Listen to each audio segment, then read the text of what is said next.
بسم اللہ الرحمن الرحیم۔ السلام علیکم ورحمۃ اللہ وبرکاتہ۔ معزز سامعین کرام، 25 سفر ہفتے کے دن کا خاص عمل لے کر آپ کی خدمت میں حاضر ہوا ہوں۔ 25 سفر ہفتے کا دن، لوگ اس دن کا انتظار کرتے ہیں کہ کب ہفتے کا دن آئے، 25 سفر آئے اور ہم یہ عمل کر لیں۔ قرآن پاک کی ایک چھوٹی سی سورت کا عمل، اور یہ لا حول ولا قوت الا باللہ، اس کے پڑھنے سے کیا ملتا ہے جو ساری عمر نہیں ملا؟ صرف اس ایک لفظ کے پڑھنے سے، صرف اس ایک آیت کے پڑھنے سے، صرف اس ایک سورت کے پڑھنے سے، اللہ کے ایک نام کے پڑھنے سے وہ سب کچھ مل جائے گا۔ معزز سامعین کرام، لا حول ولا قوت، اس کے کیا کمالات ہیں، اس کے کیا کرشمات ہیں، اس کے کیا فوائد ہیں، اس کے کیا معجزات ہیں، آگے چل کر ویڈیو میں بتائیں گے۔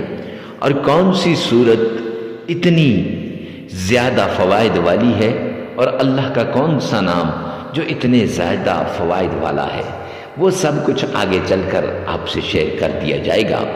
لیکن آپ سے ریکویسٹ ہے کہ ویڈیو کو اینڈ تک دیکھیے گا، سکپ نہ کریں۔ اکثر لوگ سکپ کر جاتے ہیں اور پھر بعد میں کہتے ہیں مفتی صاحب آپ نے کون سا مسئلہ بتایا، آپ نے کیا بتایا یہاں پر۔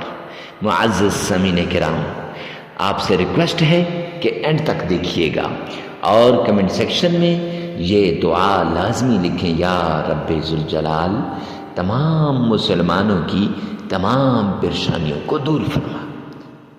ارے مفتی صاحب یہ لکھنے سے کیا ہوگا؟ تو اس کے دو فائدے ہیں۔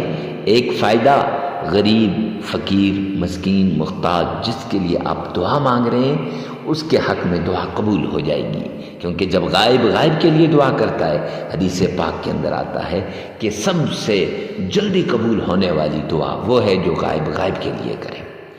اور دوسری بات، جس کے لیے آپ دعا کر رہے ہیں اس کے حق میں قبول ہوتی ہے یا نہیں، یہ ایک الگ بات ہے، لیکن جو دعا مانگنے والا ہے اس کو مقبول دعا کا ثواب مل جائے گا۔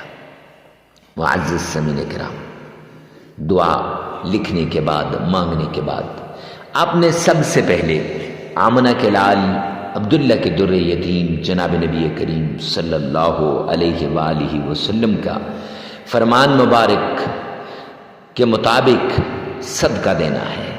صدقہ بلاؤں کو ٹال دیتا ہے، تکلیفوں کو دور کر دیتا ہے، مصیبتوں کو ختم کر دیتا ہے۔ صدقات آنے والی بلایا کو ایسے ختم کرتے ہیں کہ انسان سوچ بھی نہیں سکتا۔ صدقہ دینے سے غربت، تنگ دستی، مفلسی، لاچاری سب کچھ ختم ہو جاتا ہے۔ اللہ سبحانہ و تعالی انسان کو وہ سب کچھ عطا کرتے ہیں جو انسان کے ذہن میں ہوتا ہے، وہم میں ہوتا ہے، دل میں ہوتا ہے۔ آپ جو دنیا والوں سے نہیں مانگ سکتے، رب کریم سے وہ مانگ کر دیکھیں۔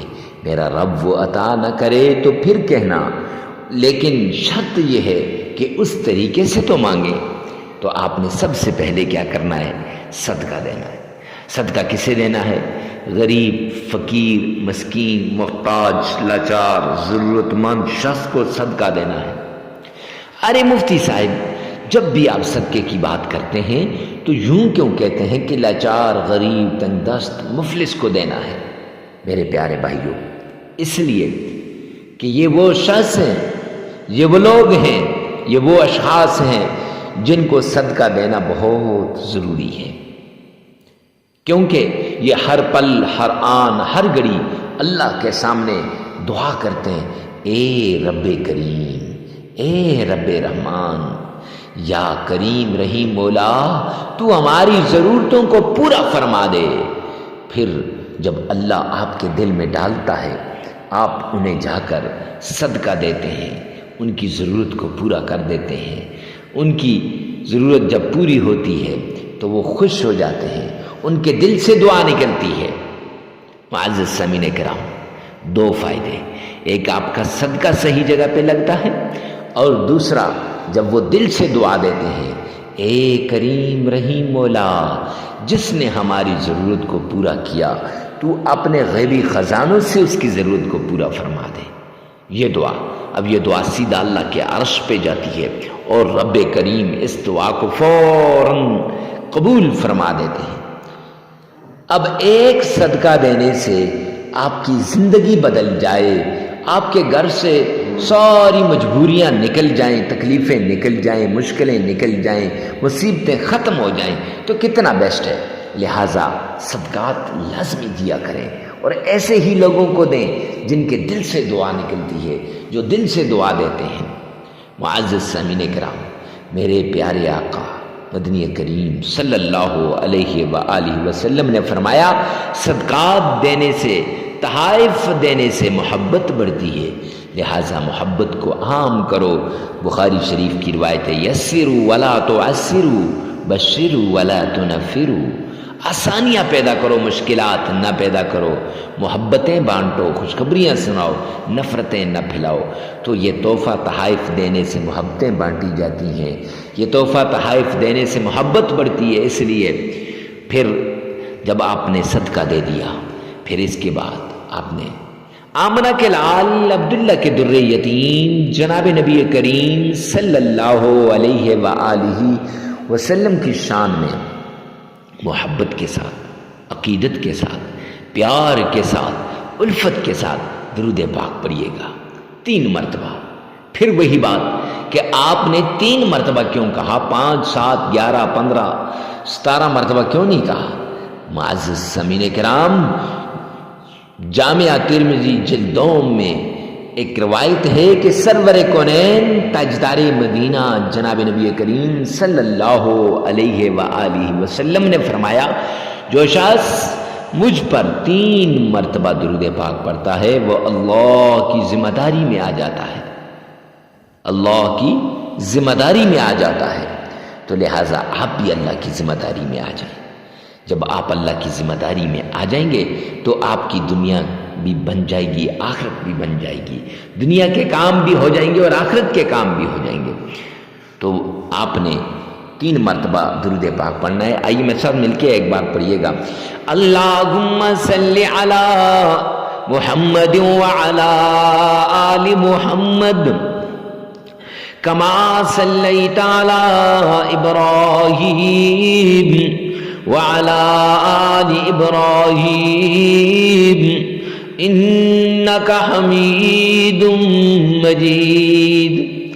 اللہم بارک علی محمد وعلی آل محمد کما بارکت علی ابراہیم وعلی آل ابراہیم انکا حمید مجید.